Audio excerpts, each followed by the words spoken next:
بسم اللہ الرحمن الرحیم۔ بچوں، اردو میں آج ہم اردو گرامر میں آپ کو پتہ ہے آج 28 مئی ہے، یوم تکبیر ہے، پاکستان کے لیے بڑے فخر کا اور بڑے پراؤڈ کا دن ہے۔ دنیا بھر میں ہم نے اپنے دفاع کو محفوظ بنا لیا 28 مئی کو، آج سے 23 سال پہلے، اس لیے ہم اس کو بڑے فخر سے مناتے بھی ہیں۔ بعض شہروں میں اداروں کے اندر تقریبات بھی ہوتی ہیں جس میں یوم تکبیر کے حوالے سے لوگ اور مقررین جو ہیں یوم تکبیر پہ روشنی ڈالتے ہیں۔ تو اردو گرامر میں آئیے بچوں، آج بہت بہت بہت اہم ٹاپک ہے، ہمارا اہم عنوان ہے جس کو آج ہم سیکھنے جا رہے ہیں، جو اکثر طلباء و طالبات کو جب وہ ایف ایس سی کر جاتے ہیں پھر بھی ان کو پتہ نہیں ہوتا۔ آج ہم دیکھتے ہیں کہ اعراب کو کیسے استعمال کیا جاتا ہے اور اردو کے جو الفاظ ہیں ان کی صحیح ادائیگی کے لیے اور ان کو صحیح بیان کرنے کے لیے، ان کے تلفظ کو صحیح بیان کرنے کے لیے ہمیں جن علامات کی ضرورت ہوتی ہے وہ کیسے ہم استعمال کرتے ہیں، اور کس طرح سے کسی لفظ کو اس کے اندر جو حروف ہیں ان کو جوڑتے ہوئے ہم کون سی علامتیں کس حرف کے اوپر لگائیں گے کہ وہ لفظ کا صحیح تلفظ ہمیں سمجھ آ جائے گا۔ بچوں، اس سے پہلے کہ ہم اعراب پہ بات کریں، ذرا یہ کچھ جملے میں نے لکھے ہیں، ان کے اوپر توجہ دیجیے گا۔ سب سے پہلا جملہ جو میں نے لکھا ہے وہ دیکھیے ذرا، بہت زیادہ پیسہ صرف نہ کرو۔ میں نے یہاں پہ یہ لفظ لکھا ہے صرف کا مطلب خرچ کرنا ہوتا ہے۔ ایک اس کے سامنے ہی میں نے جملہ لکھا ہے، مجھے صرف آپ قلم دیں۔ یہ میں نے صرف لکھا بچوں، اور یہ میں نے صرف لکھا۔ آپ دیکھیے یہ دونوں حروف جو ہیں، اگر آپ ان پہ غور کریں تو ان دونوں حروف میں صوات، را اور فے ہے۔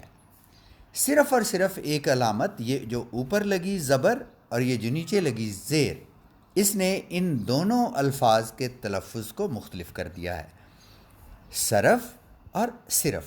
اب ذرا آگے کچھ جملے ہیں ان پہ بھی دیکھیے۔ آپ کل اسکول کیوں نہ آئے؟ آپ کل اسکول کیوں نہ آئے؟ میرے پاس کل 3 قلم ہیں۔ پھر دوبارہ سے ان دونوں لفظوں کو میں نے انڈرلائن بھی کیا ہے، کل اور کل۔ ان کو دیکھیں تو کاف اور لام دونوں کا جو ہے نا وہ دونوں الفاظ میں دیا گیا ہے، لیکن ان دونوں کے تلفظ میں زمین آسمان کا فرق ہے۔ اور یہ فرق کس بنا پہ ہوا؟ کچھ علامات کی بنا پہ جو ہم نے اس کے اوپر زبر لگا دیا، اس کے اوپر پیش لگا دیا۔ میں دھن دولت کا پجاری نہیں، یہاں پہ بھی اگلا لفظ ہے یہ، میں دھن دولت کا پجاری نہیں ہوں۔ دھن دولت کا مطلب دھن دولت کو ہی کہتے ہیں، روپے پیسے کو ہی کہتے ہیں۔ اور اس کے بعد یہ دوسرا ایک لفظ ہے، وہ اپنی دھن کا پکا ہے۔ اب یہ دولت ہے اور یہ ارادہ ہے، وہ اپنے ارادے میں بڑا پختہ ہے، وہ پکا ہے۔ اب ذرا دیکھیے دونوں الفاظ میں جو حروف ہیں وہ بالکل ایک جیسے ہیں، دھال ہے، ہے 2 آنکھوں والی ہے، اور نون ہے، اور اس میں بھی، لیکن صرف علامات ان الفاظ کی ادائیگی کو، ان کے تلفظ کو بدل دیتی ہیں۔ دھن، دھن۔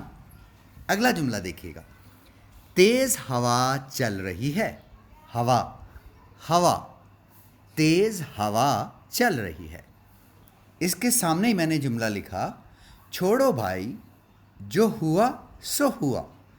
اب ذرا ہوا اور ہوا پہ توجہ فرمائیں اگر آپ، تو یہ دونوں الفاظ میں جو حروف ہیں وہ بالکل ایک جیسے ہیں، لیکن ان کے اوپر علامات ان کی ادائیگی کو مختلف کر دیتی ہیں۔ اگلے جملے میں ایک ہی جملے کے اندر 2 الفاظ جو کہ ایک ہی طرح کے حروف میں مشتمل ہیں، خلق خدا سے خلق سے پیش آؤ. خلق، خلق جو اللہ کی مخلوق ہے اس کو کہتے ہیں خلق خدا. خلق حسن سلوک. تو آپ ذرا دیکھیں خا لام کاف، خا لام کاف، لیکن اگر آپ غور فرمائیں تو یہاں پہ زبر اور پیش نے ان دونوں الفاظ کی ادائیگی کو بدل دیا ہے.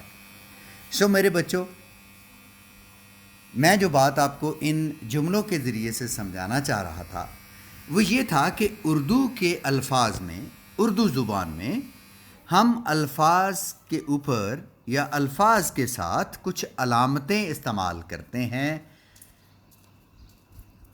اور وہ علامتیں الفاظ کی ادائیگی میں اہم کردار ادا کرتی ہیں.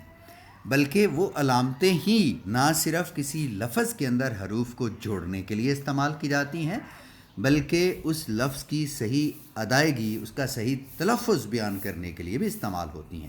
یاد رکھیے، تلفظ کو انگریزی میں پرننسیشن کہتے ہیں، اور کسی لفظ کی صحیح ادائیگی کے لیے اردو زبان میں ضروری ہے کہ اس میں علامات کا استعمال کیا جائے. اگر علامات نہیں ہوں گی، فرض کیجئے ایک جملے کے اندر یہ جملہ تھا جو خلق خدا اور خلق سے پیش آؤ، اگر ان کے اوپر علامات نہ ہوں تو آپ کو کیسے پتہ چلے کہ اس کو میں نے خلق پڑھنا ہے اور اس کو خلق پڑھنا ہے، یا اس کو خلق پڑھنا ہے اور اس کو خلق پڑھنا ہے. لہٰذا بچوں، ہم اس نتیجے پہ پہنچے ہیں کہ اردو زبان میں الفاظ کی صحیح ادائیگی کے لیے، الفاظ کے صحیح تلفظ کے لیے ہم کچھ علامات استعمال کرتے ہیں، اور ان علامات کو ہم اعراب کہتے ہیں. کیا کہتے ہیں بچوں؟ اعراب. الف کے نیچے میں زیر بولنا چاہ رہا ہوں، مجھے نہیں پتا میں اس کو صحیح ادائیگی اس لفظ کی کر رہا ہوں کہ نہیں، لیکن آپ ذرا اس پہ غور کیجئے گا. یہ اعراب لفظ ہے، اعراب نہیں ہے. آئیے دیکھتے ہیں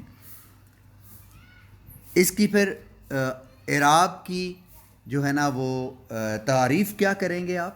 آپ یہ کہیں گے کہ الفاظ کے صحیح تلفظ کو جاننے کے لیے حروف پر کچھ علامات استعمال ہوتی ہیں، جیسا کہ زیر، زبر، پیش، جزم، تشدید اور مدہ. ٹھیک ہے بچوں؟ اچھا، یہ جتنے بھی حروف ہیں اردو میں، الف، با، تا، سا، یا تک، یہ جتنے بھی حروف ہیں بچوں، ان کو ہم اعراب کو سمجھنے کے لیے 2 حصوں میں تقسیم کر دیتے ہیں. حروف کو ہم کتنے حصوں میں تقسیم کر رہے ہیں جی؟ 2 حصوں میں تقسیم کر رہے ہیں. کچھ حروف ہیں جن کو ہم کہیں گے متحرک. متحرک مطلب حرکت والے، جو حرکت کریں، اور کچھ حروف ایسے ہیں جو ساکن ہوں. آئیے ذرا دیکھتے ہیں کہ متحرک حروف کیا ہیں اور ساکن حروف کیا ہیں. متحرک حروف وہ حروف ہیں بچوں جن کے اوپر زیر، زبر یا پیش آ جائے، یعنی جن کے اوپر آپ یہ علامتوں میں سے زیر، زبر، پیش میں سے کوئی ایک علامت جس حرف کے اوپر آپ لگا دیں وہ حرف متحرک ہوگا، اور جن حروف کے اوپر یہ زیر، زبر، پیش نہ ہو ان کو پھر ہم ساکن کہیں گے. مثال کے طور پہ فرض کیجئے یہاں پہ ایک لفظ ہم لکھتے ہیں اب. اب میں نے یہ لکھا الف اور بے، اب. اب الف کے اوپر میں نے زبر ڈال دی ہے تو تبھی یہ اب پڑھا جائے گا، اور بے کے اوپر میں نے جزم ڈال دی ہے. اب یہ 2 حروف ہیں الف اور با. الف کے اوپر میں نے زبر ڈال دی ہے، لہٰذا الف جو ہے وہ اس لفظ کے اندر متحرک حرف ہے کیونکہ اس کے اوپر زبر ہے. ہم نے کہا جس حرف کے اوپر زیر، زبر، پیش آ جائے اس کو ہم متحرک کہیں گے، اور جس کے اوپر ان میں سے کوئی بھی نہ ہو اس کو ہم ساکن کہیں گے.